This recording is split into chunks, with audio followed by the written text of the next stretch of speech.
जल्दी से संजय झा जी आपके पास आते हुए, मुझे पता है आप बड़े आतुर होंगे जो ममता बनर्जी ने कहा है उस पर एक प्रतिक्रिया देने के लिए, क्योंकि सबसे ज्यादा मजदूरों का जो पलायन हो रहा है प्रवासी मजदूरों का, वो यूपी, बिहार और पश्चिम बंगाल के लिए ही लौट रहे हैं। लेकिन इन सब के बीच आप क्या चाहते हैं 31 मई के बाद, इसका भी जवाब दीजिएगा।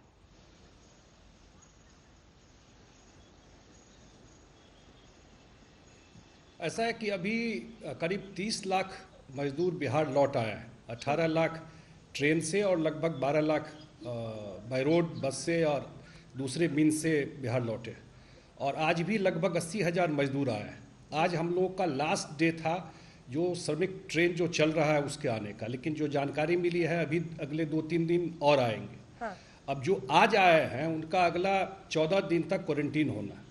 इसका मतलब जो आपका मूल प्रश्न था लॉकडाउन 5 का, तो कुछ दिन तो उसको आगे ले जाने की संभावना दिखती है।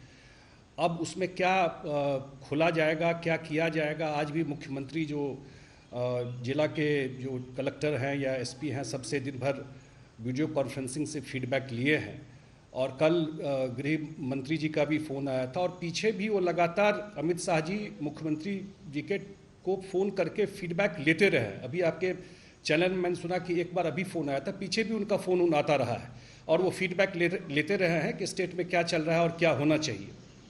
और जो दिखता है कि पूरा ओपन होना वो मुश्किल दिखता है, लेकिन इतना ज़रूर है कि कुछ रिस्ट्रिक्शन के साथ खुले, ऐसा क्योंकि अब तो 1-2 दिन में जो डिसीजन होगा वो केंद्र से भी बातचीत करके और अपना मंतव्य भी बिहार सरकार ने दिया है।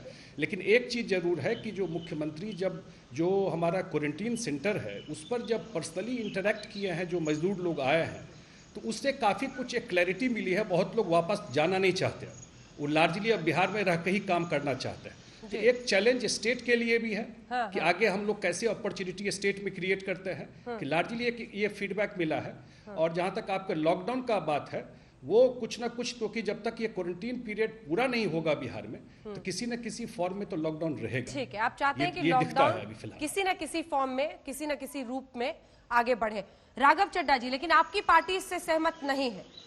संजय सिंह कुछ देर पहले कह रहे थे कि अनंत रूप से लॉकडाउन नहीं चल सकता है, जिंदगी को वापस पटरी पर आना होगा।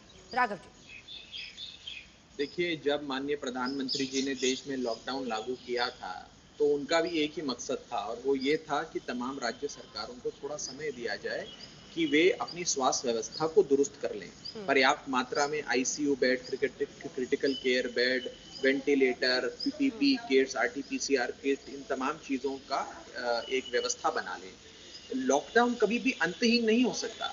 आज इस बीमारी की कोई वैक्सीन नहीं है। मान लीजिए आज से 2.5 साल बाद वैक्सीन आती है, भगवान करे 2.5 हफ्ते बाद आए, लेकिन अगर 2.5 साल बाद आती है तो क्या 2.5 साल तक हम एक लॉकडाउन में रहेंगे? ये संभव ही नहीं है, हो ही नहीं सकता। दूसरी चीज, हमें ये भी मालूम था कि लॉकडाउन का ये जो ऑब्जेक्टिव है, जैसे ये पूरा हो जाएगा तब हम चरणबद्ध तरीके से लॉकडाउन से बाहर निकलने का प्रयास करेंगे, सोच समझ के कदम फूंक फूंक के रखेंगे। दिल्ली सरकार का ये मत है कि हमें लॉकडाउन के साथ नहीं, कोरोना वायरस के साथ जीना सीखना होगा, और इसमें केवल एक ही आंकड़ा सबसे ज्यादा जरूरी है। मैं लगातार आपके चैनल पर देख रहा हूँ, तमाम बड़े बड़े वक्ता बात कर रहे हैं कि इन्फेक्शन रेट इतना है, इतने लोगों का आंकड़ा हो गया, साउथ कोरिया में फलाना हो गया, हिंदुस्तान में इतना हो गया। हमें एक ही आंकड़ा हमारे हिसाब से जिस पे आंखें जमाए रखनी है, वो है मौतों का आंकड़ा। अगर हम मौतों के आंकड़े को कम रख सकते हैं, कम जाने जाएं, मौतों को एकदम कम कर दें, तो हम इस बीमारी से लड़ सकते हैं। आज अभी 99% लोग जो इन्फेक्ट हो रहे हैं, खास करके दिल्ली में, वो ठीक होकर अपने घर जा रहे हैं। 100 में एक व्यक्ति की मौत हो रही है, और कोशिश कर रहे हैं उस एक व्यक्ति को भी बचाया जाए, चाहे प्लाज्मा थेरेपी दी जाए, चाहे कोई और थेरेपी दी जाए। अब मैं आपको एक छोटा सा आंकड़ा देना चाहता हूं। मैं राजनीति नहीं कर रहा, मैं किसी पार्टी का नाम भी नहीं ले रहा, लेकिन दिल्ली और गुजरात का एक मैं आपको आंकड़ा देना चाहता हूं। दिल्ली और गुजरात में दोनों में 15,000, लगभग 15,000 के आसपास मामले आए हैं कोरोना के संक्रमित केसेस जो, लेकिन दिल्ली के अंदर मात्र 300 मौतें और गुजरात में 900 मौतें हुई हैं। डेथ रेट गुजरात का दिल्ली से 3 टाइम्स है, यानी कि 3 गुना है। तो हमारा प्रयास ये होना चाहिए कि हम उस डेथ रेट को कम करें, कम से कम मौतें हो, और यदि मौतें कम होंगी तो हर्ड इम्यूनिटी भी डेवलप होगी, मौतें कम होंगी तो हम जल्द से जल्द इस बीमारी से भी निकलेंगे।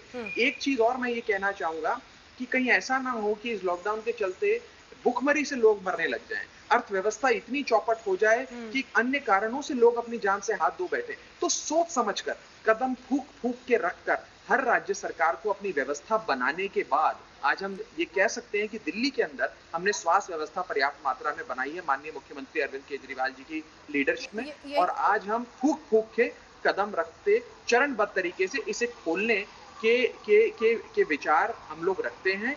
और साथ ही साथ मौतों का आंकड़ा वो एक चीज है जिसपे अरविंद केजरीवाल जी अपनी आंखें गड़ाए हुए हैं, उसको कैसे कम किया जाए उस पर सारे राज्य सरकारों को सोच विचार करना है।